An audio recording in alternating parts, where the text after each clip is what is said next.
Happy December, everybody. This is the first waivers report for the end of the year. I didn't get to do one in November, but that was kind of fitting, as November was a really kind of intense month. So if we recap the last couple of months, I had talked about how we entered the harvest portal on September 1st, right? And that was when Pluto entered the 29th degree of Capricorn again. And so between September, October, and then most of November, we were at that 29th degree. So we were in these kind of three phases of the harvest portal. And September and October, I think we're like building up in terms of this harvest portal, right? September was the month that we were clearing out a lot of the karmic residue, if you will. There was a lot of like karmic contracts to wrap up. There was a lot of purging and releasing that was going on during that time. October was really setting the stage for the receiving of the harvest, which in many ways what happened was we were getting the prequel or the prelude, right, to what we were going to be harvesting from this 16-year cycle. And as I had said, it's not going to come fully into fruition during that time, but you're going to start to see what you've harvested. In terms of the area of Capricorn, especially like whatever area of your chart Capricorn rules, you are going to start to see the changes there. You're going to start to see what you had kind of earned and worked for and mastered in that time. Now, November is notoriously a challenging month. The energy's really high. This November, we also just had a lot of intense transits going on. So in November, just to recap what we went through, right? We were in Scorpio season, so that was the first thing. Scorpio season, of course, every year, it's a lot of dark night of the soul energy. But I think that this was really heightened by the fact that we were sitting at Pluto at the 29th degree. And so in many ways, we kind of were going back to a lot of things over the past 16 years. And the message that I was getting during November, and it was really murky during that time, we didn't have a lot of clarity. It was almost like a void space. And of course, because we had the elections, right? And that was a timeline choice point for the collective. And now, no matter what you perceive, in the 3D sense, in terms of whether you thought it went good or it went badly. Remember, that's all just a duality perspective. Ultimately, in truth, what happened was we as a collective, especially in the United States, chose the highest timeline. Now, I want to preface that by saying that a lot of people, of course, if you start to dabble into the duality perspectives of politics, you're going to get sucked in to who's right and who's wrong and what's good and what's bad.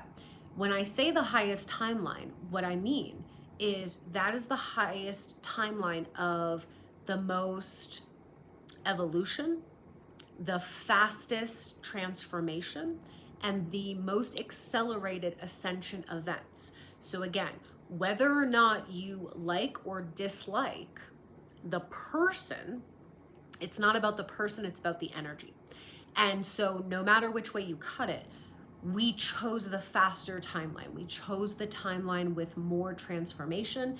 We chose the timeline with the more rapid ascension events, and ultimately to trigger the collective kind of, dark night of the soul, if you will. And that is what is necessary to set us up for 2025, which I'll get to in a bit. But obviously we were in Scorpio season for most of November. We also had a really challenging full moon in Taurus on the 15th, which was directly conjunct Uranus. And that's never easy because Uranus likes to shake things up. He creates catalysts. Like Uranus is designed to make us uncomfortable because it's through the discomfort that we have change. It's through the discomfort that we come to revelations, insights.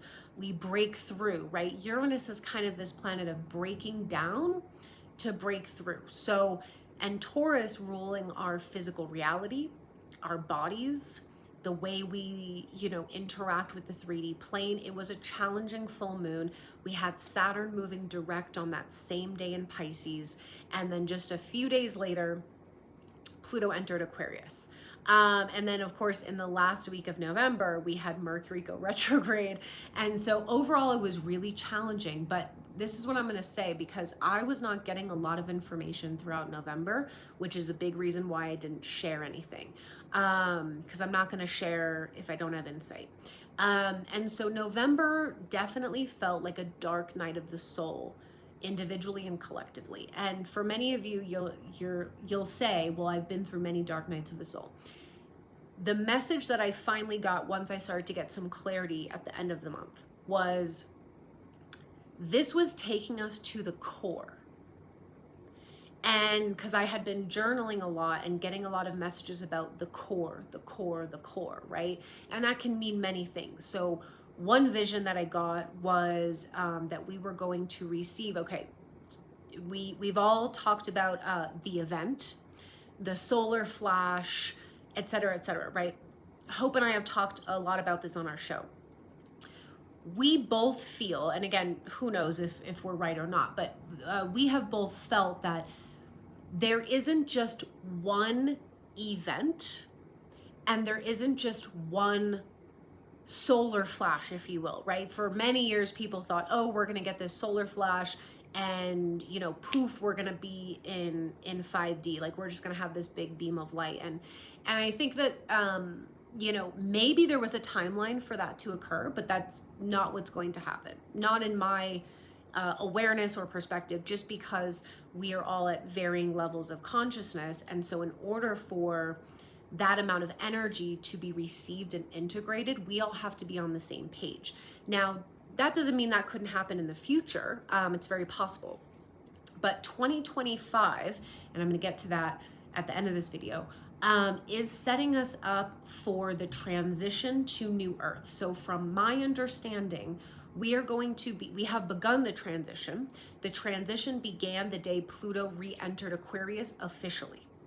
That is the transition from the old paradigm to the new paradigm.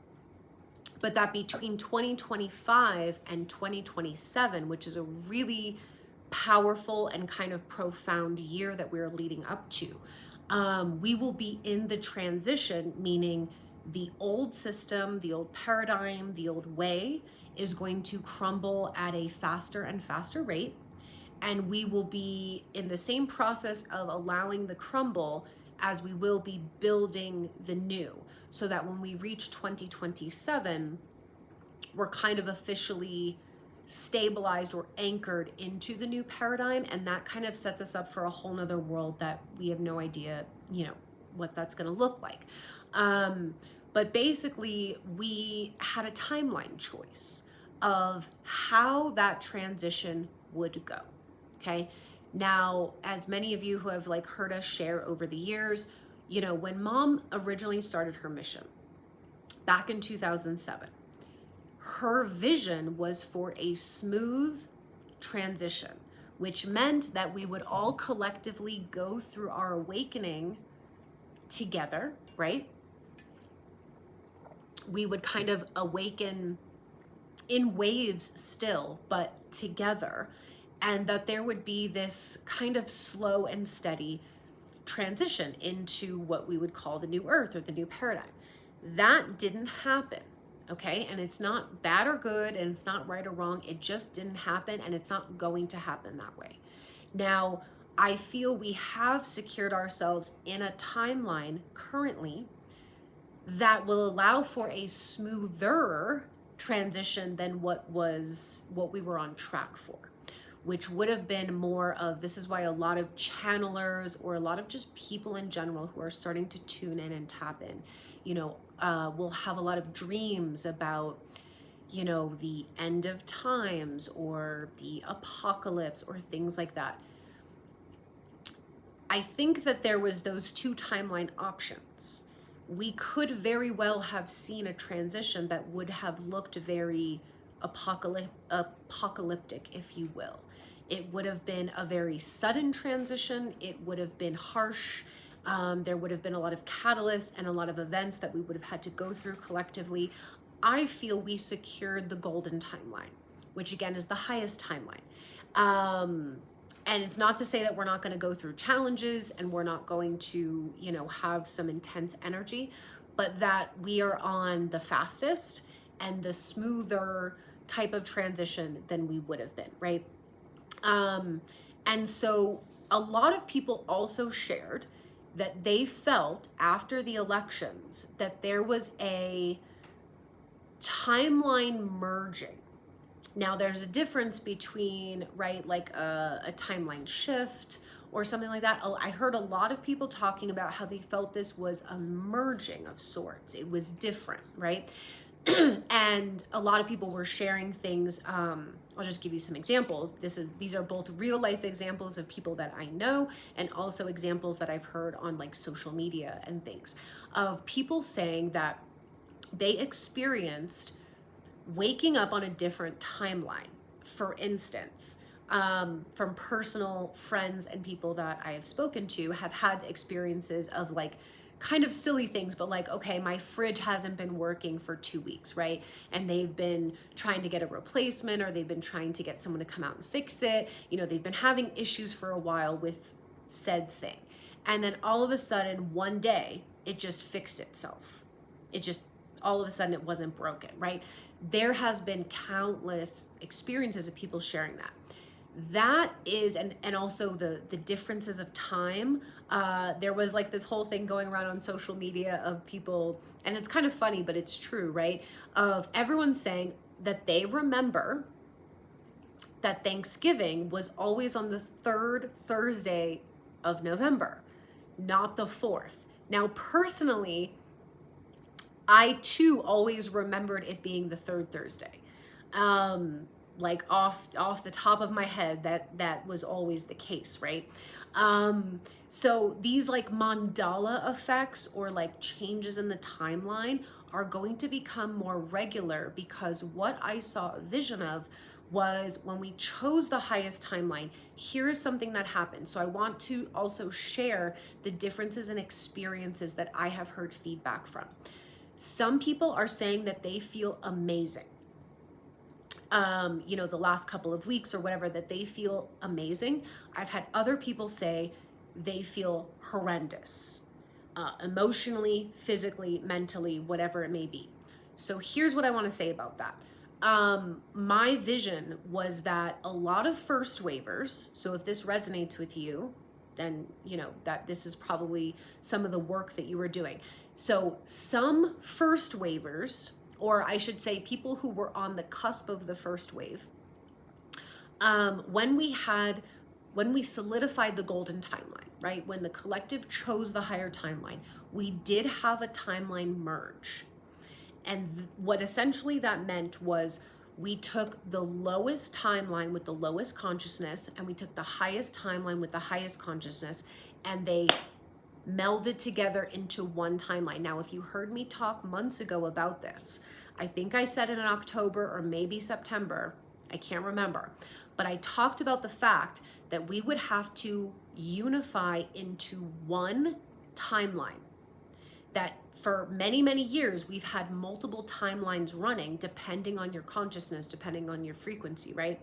That ultimately, for us to move forward and transition as a humanity, we would need to unify and have a unified timeline.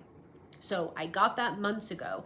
I'm pretty sure that's what happened, is that these two timelines clashed into each other. So that creates Mandela effects. That creates changes in history. If you guys are on social media and you've seen some stories about suddenly things have like suddenly changed about either historical facts, historical figures, historical stories, etc. All of a sudden things are different. That is what happens with the clashing of timelines, or we're trying to harmonize these two right now.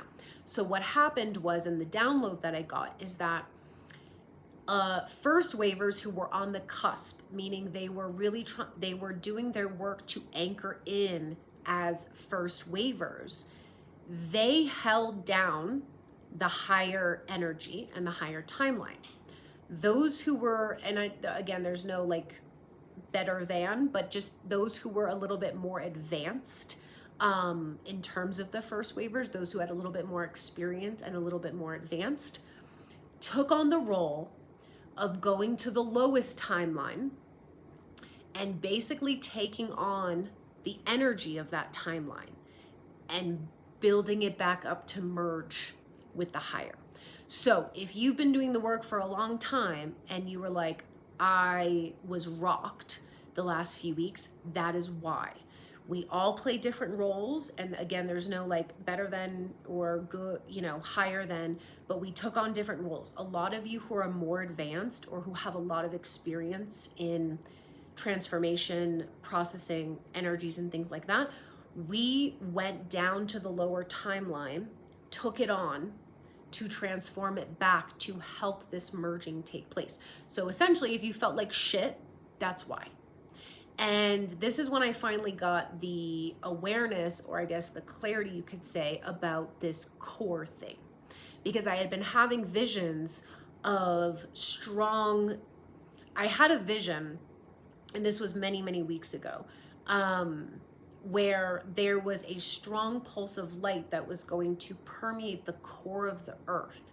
And essentially this was going to ripple out, and it's hard for me to put into words the vision, but it was almost like it was going to the core of our programming and the core of our wounding as a humanity and clearing that, which essentially changes the timeline, if that makes sense. It essentially erases the illusionary parts of the timeline. And this is what I mean by that. For the last 27,000 years, we've lived in illusion.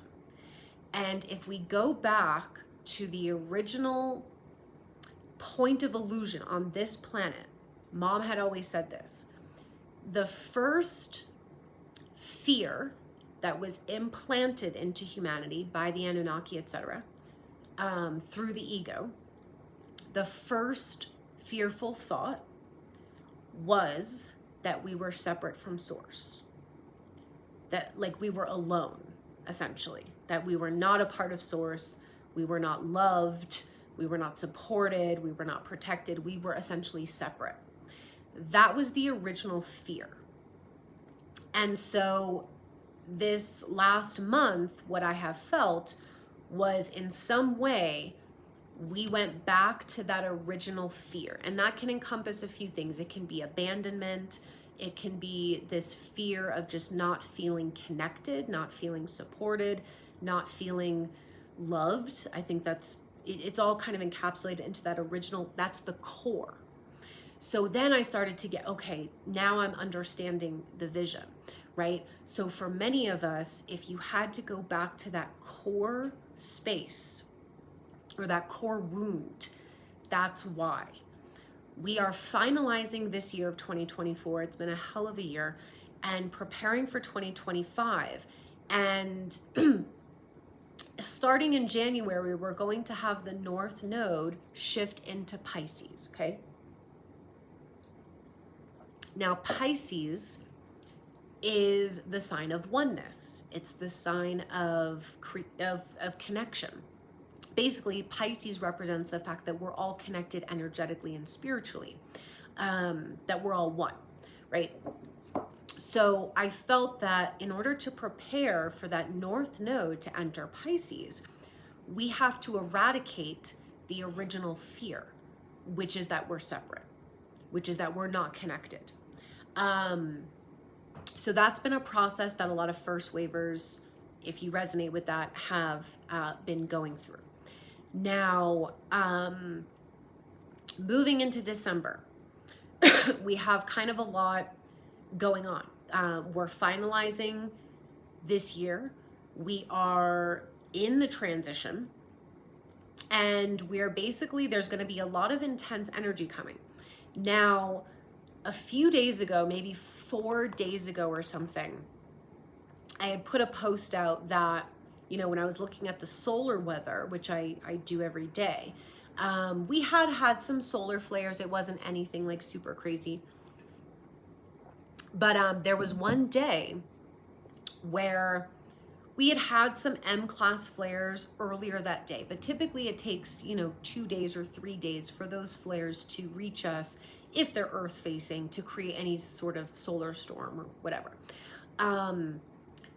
But yet on that day, there was the solar wind had reached almost 1,300.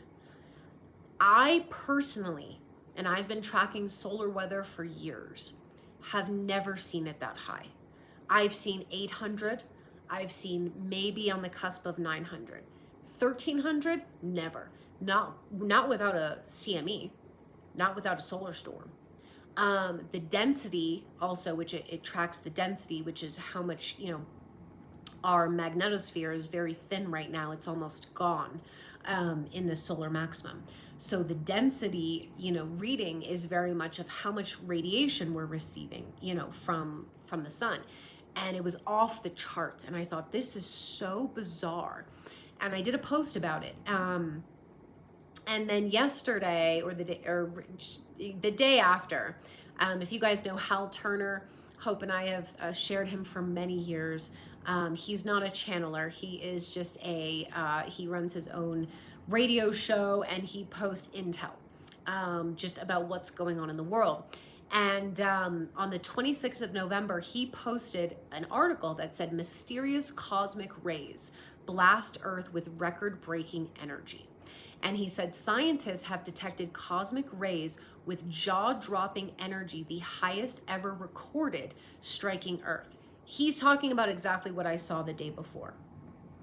And he said that basically what they were able to calculate, the energy coming in, was about 40,000 times the energy of visible light.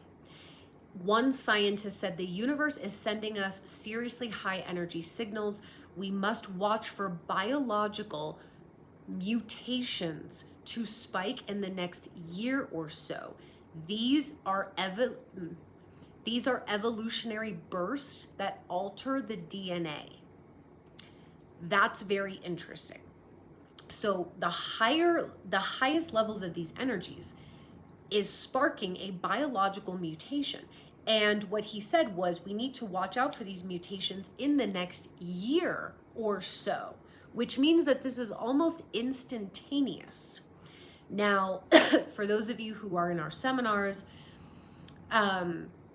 we talk a lot about the gene keys, and we had talked about how Pluto shifting into Aquarius, he's going to stay in gene key 60 until February of next year, where he's going to move into gene key 41. We'll talk about that later, but gene key 60, the Siddhi there is justice. And Richard Rudd talks about that Siddhi specifically indicates what he calls a frame shift mutation in the DNA. So this was all very interesting. Now, Hal continues the article and says that recently scientists were using this certain system to detect these cosmic rays that were coming into our field. And he says cosmic rays lose energy as they travel through space due to interactions with cosmic background radiation and magnetic fields, suggesting that the particles that did reach us originate from sources that are relatively close to our solar system, right? Now, I believe it's the galactic central sun. I believe that the galactic central sun is divinely timed to send out pulses. I did a post on this about a year ago, that we would start to receive intense pulses from the galactic central sun, who is divinely timed to release these pulses, and these would create ripple effects throughout our multiverse in time and space because of the intensity of these pulses.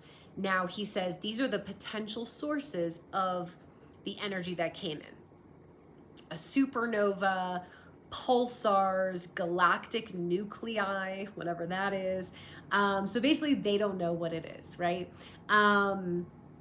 But he did say that a geologist who works for a governmental geological agency reported to Hal Turner, this amount of energy hitting the Earth is going directly to the planet's core.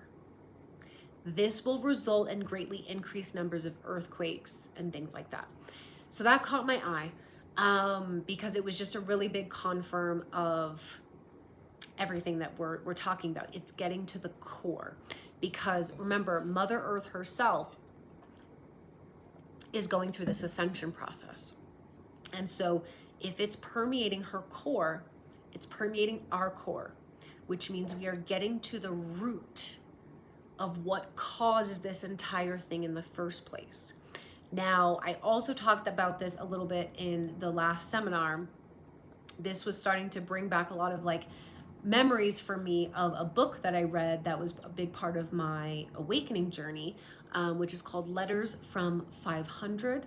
And it was basically about this guy who was contacted by his future self 500 years in the future. They were already in New Earth, right? And his future self explained to him that this council of people in New Earth were experimenting with basically time travel technology, contacting their previous past selves and giving them information about basically the ascension, and to see if this would change the timelines, if this would somehow eradicate the darkness on the timeline completely. Okay, so the whole book is about him channeling his future self. He gets kind of bilocated to New Earth. He learns about the ego. He learns about how in New Earth there is no ego. He learns about the transition process where his future self says you're going to go through what they call the Great Storm, which is the transition process. Gets all this information, right? And so it just rehearted me of that, because when you can eradicate, it's like eradicating the root of a virus, or eradicating the original implanted thing, right? It changes everything. And this is why the Mandela effects are increasing. This is why the timelines don't make sense. This is why everything is so bizarre, because in many ways we are going back to the original point of separation on this planet and eradicating it, which deletes the illusionary parts of the timeline, right? Darkness in essence is illusionary.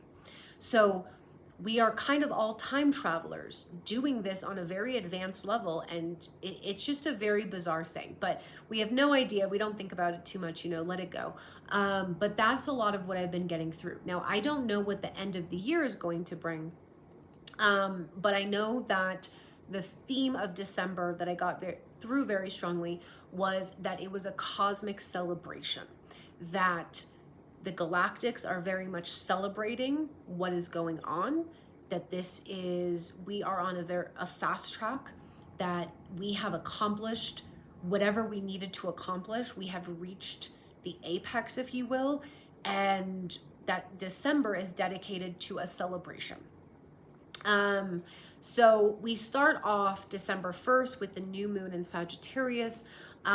This is a great time to set a lot of intentions. We're going to be talking a lot about this month, the reversal of old belief systems. So the archetype of Sagittarius itself is about what you believe in. And the reason why Sagittarius is deemed like the luckiest sign in the zodiac is because, frankly, they have a very strong belief that they are like supported by the universe, that everything's going to work out for them, that they are lucky. They believe that. And so it happens. It presents itself that way. It manifests that way. Sagittariuses are fabulous manifestors because they understand the art of belief. So this is a great time. And again, this is going to be a theme we talk about in some of the seminars this month, of reversing old belief systems. Now, this is also going in tandem with Pluto and Aquarius. And again, that 60th gene key, which talks a lot about the fact that Aquarius defies the old rules of reality, which is Capricorn. So the rules of reality are very much going to change, right? We already can see in terms of like science and physics. Every day it's like, oh, scientists are shocked by XYZ. Physicists can't figure out, because the rules of reality, the old ones, will no longer apply.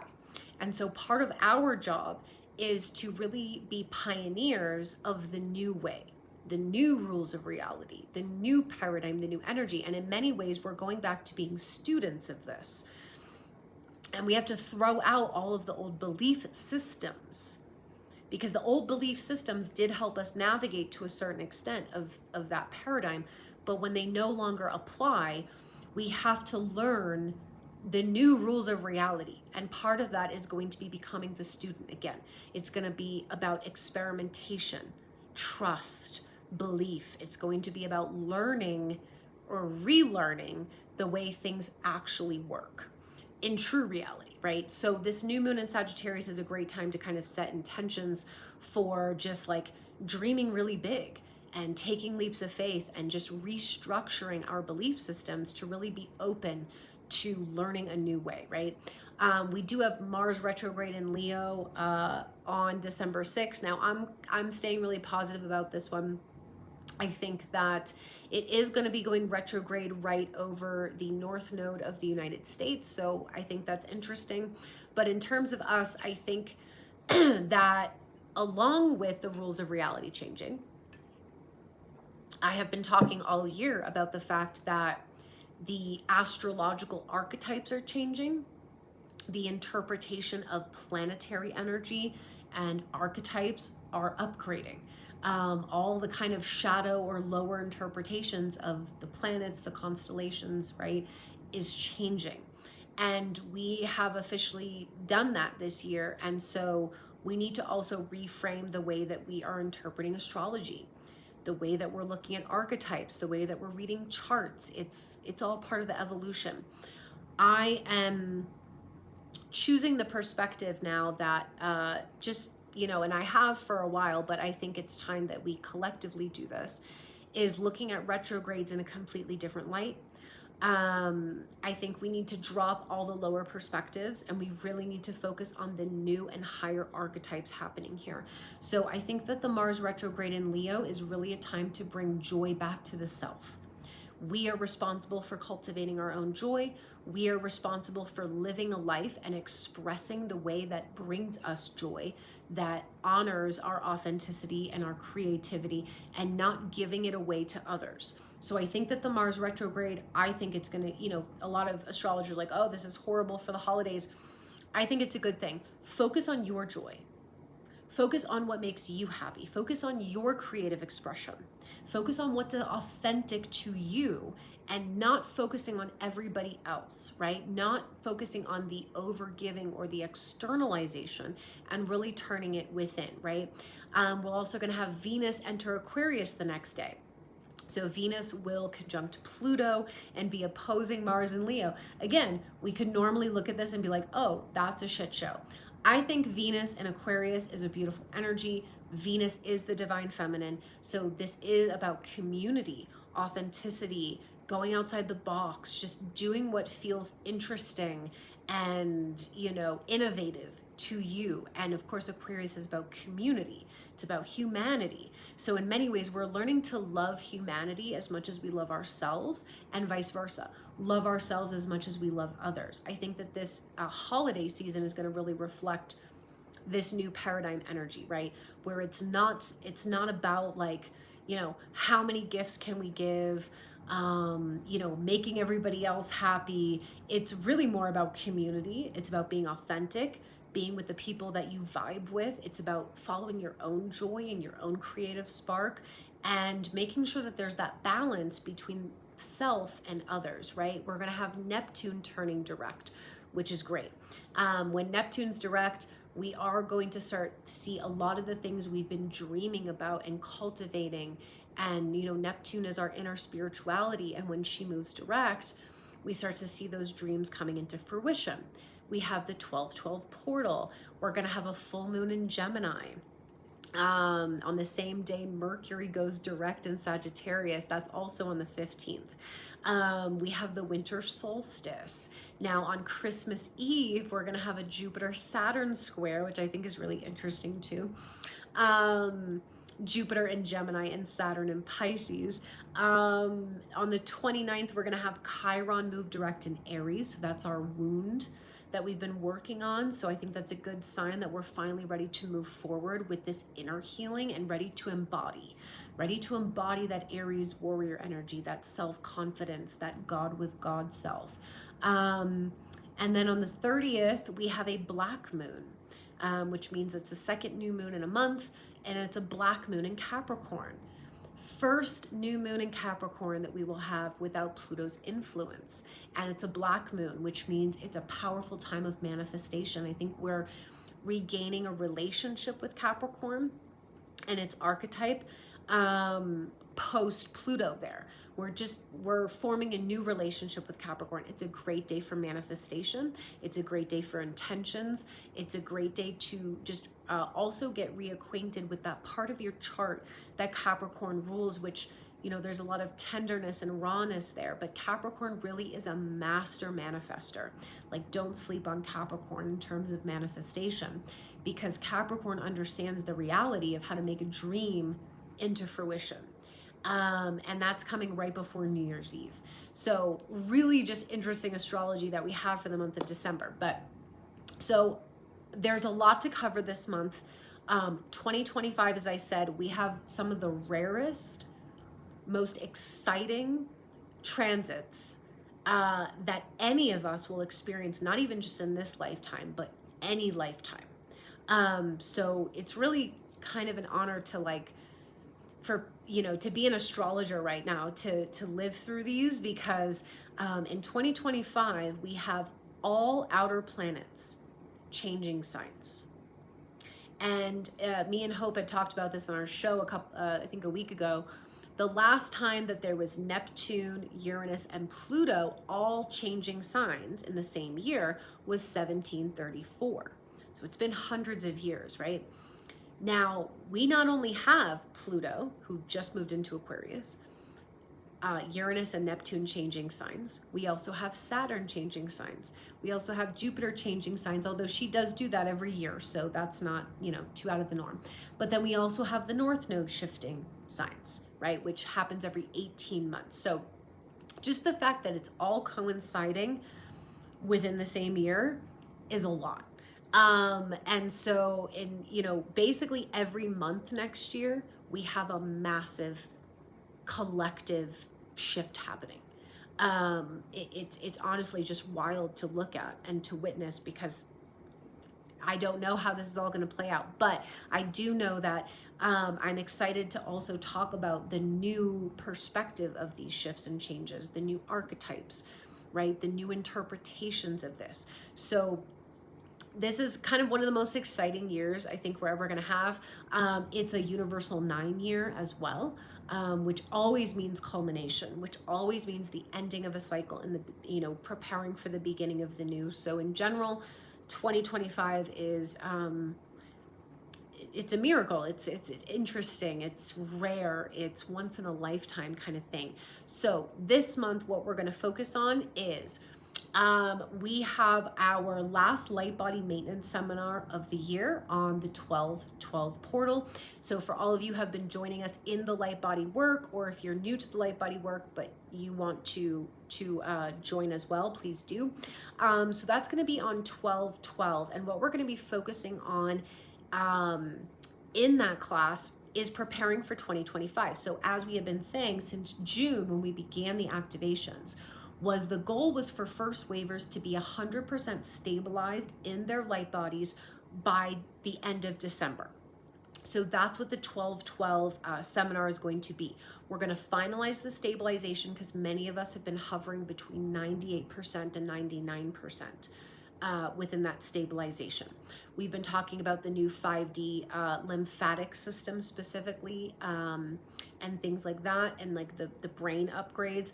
We're going to finalize that, because come 2025, we're going to move out of stabilization of the light bodies and into utilization of the light bodies, which means, again, we become students. We are relearning, because we've done this before, but we are relearning how to exist in the light bodies. And everyone's light body is different, okay? So that's the most important thing to remember. We are exiting the time of where one thing is supposed to work for every single person, and everyone's light body is unique. So come 2025, what we're going to be focusing on is utilizing our light bodies, discussing how to maintain the light body in the uniqueness of it. That means diet's going to be different for everybody. Nutrition's going to be different for everybody. Exercise and movement, different for everybody. The amount of rest you might need, different for everybody. We're also going to start exploring the powers and gifts of the light body, which again will be different for everybody. But really learning how to utilize it to become superhuman, to become galactic humans. So this is the month where we are stabilizing it fully. We are getting everything basically in place for 2025 to start utilizing the light body. We had anchored in the light body grid just last month. So we have all been plugging into that, basically disconnecting from the old grids and creating the unity consciousness grid, which is the light body grid. That's how we all are going to interconnect, and also how we connect to the earth. So this is going to be really powerful. 1212 is always the portal of completion. So if you would like to join us for that seminar, that'll be on 12/12. That's up on the website. Our master classes this month are going to be on the 18th and 19th, just as they were last month. Again, will be a 2-part seminar if you'd like to join us for that. Reharder, for those of you who are in the master membership, you automatically get added to the master classes, so you don't need to sign up for them. But we are going to talk about the basically the rewriting of belief systems in those master classes. We're going to be specifically talking about some of the deepest core belief systems of the old paradigm and how to rewire those, how to uproot them and replace them with the new higher beliefs. Now, we never are going to have belief systems in New Earth because that's rigid and there's no rules in 5D, but we have to replace those old belief systems with higher beliefs. And so we're going to be kind of rewiring our system in that way. We're also going to be talking a little bit about if you guys are familiar with like the 12 universal laws, which is many of them are just 3D concepts, but they were basically the laws of physics, or the laws of reality that applied to us in the 3rd dimensional space. We're going to be discussing those in that masterclass because all of those laws will be changing. And so we're also going to encourage and kind of guide everyone to which particular laws of reality that you are called to work with. And each of us hold master keys for this, right? And so you're going to be guided to work with specifically some of those laws of reality, right? And you're going to be in charge of bringing in the new kind of law of reality to replace that old one, which means that we're going to be making sure everybody is connecting with their galactic point persons, which all of you do have. We talked about that the last time, but we will be doing that again to make sure everyone has their galactic point persons, everyone has their proper angel teams, etc., to make sure that you are actively working with the right galactic guides and the right angel teams, if you know, for whichever piece of the puzzle that you are going to be working on, and being kind of an architect and a pioneer of the new way, the new belief, right? The new laws of reality. And so this is some really kind of higher level work, but I'm grateful for all of you who are diving into it. So that's what we're going to cover in the masterclass for this month. Now, finally, at the end of the month, I'm going to be hosting a 2-part astrology seminar, and this is going to be specifically covering the 2025 astrology, because it's so significant and so crazy. So these are all the things we're going to cover in both classes. So we're going to start in sequential order of when these transits are going to occur. So I'm also going to guide every participant to look at the areas of their charts where these shifts are taking place, where these transits are happening, so you can just get an idea of that. But we're going to overall be talking about the higher perspective and kind of the new interpretation, if you will, of these transits and the archetypes that are happening. So we're going to talk about the North Node shift, which will be in January. We will also talk about the Pluto in Aquarius shift that has already happened, but we will kind of be in the full swing of it by January. We are then going to talk about Neptune moving into Aries. We're going to talk about Saturn moving into Aries. We are going to talk about Jupiter entering Cancer. And we're going to talk about Uranus moving into Gemini. And we are going to talk about the 2025 eclipses. So this will be a really jam-packed two-part class, but we're going to go through all of that. Also, for each participant, I've made a calendar for 2025. So you will have a list of all the transits, when they're occurring, as well as the gene keys that they will be in. Because I think that that's kind of an important note that we'll talk about too, is what are the areas of consciousness in terms of the gene keys that these planets are hitting on and activating. So if you have any of those gene keys, especially in your main 4 profile, you'll want to focus on those. I'm super excited for it because astrology wise, 2025 is so exciting, and there's so many just things to dive into and look at and just really feel into how this is going to affect us on an individual and a collective level, and to be working with these transits, right? We want to work with the energy, get the highest use out of it, and just kind of be prepared for this whole new paradigm that's coming in. So that's what we have going on for December. We love you guys. Thank you so much for everybody who has just, shared their stories with us and participates in, our chats and our seminars and our sessions and everything. We're just so grateful for you guys and to be able to work with you and to do this together. So happy end of 2024, everyone. I know it's been a hell of a ride. I do look forward to 2025. I think it's going to be one of the most profound years that we've experienced. And holding the highest intentions for it. So happy holidays, of course, also to everybody. We love you, and I'll be back soon with some more updates.